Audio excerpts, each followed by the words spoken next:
I'll take one more and then get feedback, and then I'll come to you after. Yes.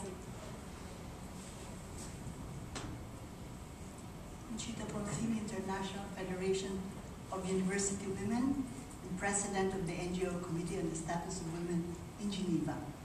Thank you very much for this panel, and I'm very glad that we're able to have this conversation, because the first thing I want to say in answer to the questions that were mentioned before, where do we get our information, what are we doing?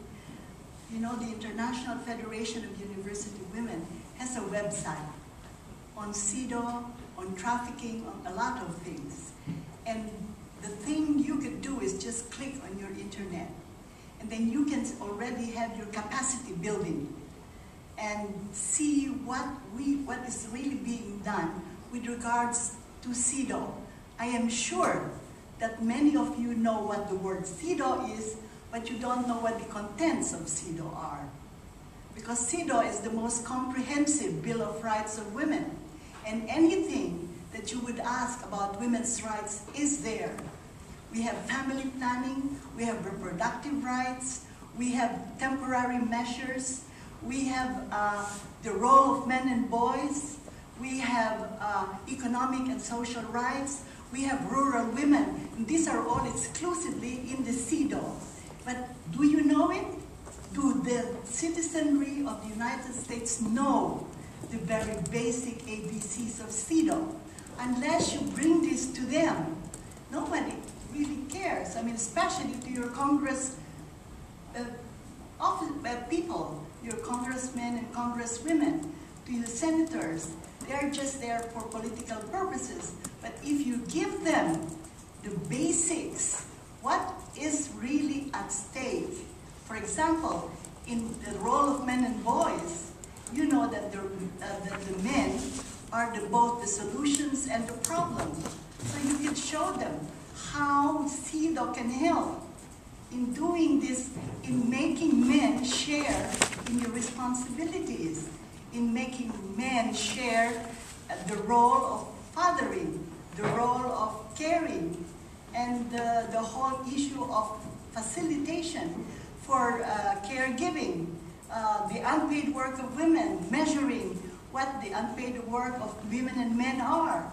All of these are all in CEDAW. They're all in CEDAW, and they're also in the Convention and the Covenant of Bill of Rights, of Economic, Social, and Cultural Rights. And I think these are things that maybe we talk a lot about, but we really don't read them. We are not masters of them. We have to master them first before we can convince others. And do have some workshops. I mean, we are doing workshops here. We're doing panels. We're doing talk shows. We're doing dialogue with our media. You have a very strong media in the United States. But one thing you don't have is a feminist movement. Because your movement there is more a racial movement. I am saying this because I think the feminist movement is different in the United States than it is here. Because you tie it to the racial movement. You have to tie it and make a holistic approach. Approach it from all the ministries, the Department of Labor, the Financial Ministry, because this is what Norway had done, and they have become a model. Unless they have gender budgeting in their ministries, they're not given allocations for the purpose of advancing women's rights. And they have 100% care facilities. So all women are entitled to work. In Sweden, the same thing. And that is why most of they're reaching the equal level of pay. Most of them are on the 90% scale already. So I think we should use models. Models like Norway, like the Norwegian countries, countries that are using really these rights as a practical measure. Thank you. Thank you. And we actually, back of the room, I see grinning June Zeitlin, who's been working very hard on CEDAW ratification and moving forward CEDAW in the United States. Mary, do you want to go ahead and then we'll take some. Thank you. Yes, relative to all the comments on education and receptivity of the American public to human rights frameworks and building a foundation for their being receptive to that. When we talk about various kinds of human rights, and whether it's healthcare, housing, daycare, we use the word affordable. And affordable means what?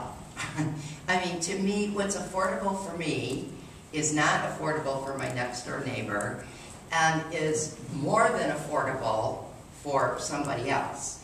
And since equity, I think, seems to be a central principle in human rights, I'm wondering if the panel feels there's some way that we can start switching over from the standard affordable housing, affordable daycare, affordable health care, because that has no real meaning to people, to equity in the true sense of not everybody gets the same, and not you get what's fair, but you get according to your need. And whether you feel there's some way that in our presentations, rhetoric, education, whatever, that might be a possible switch over or a helpful one in any way.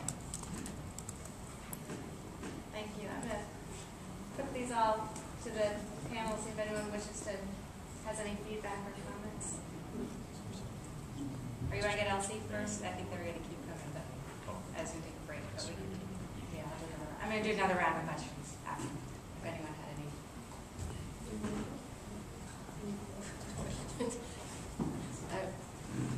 I was just asked to go first. I have a few comments. One,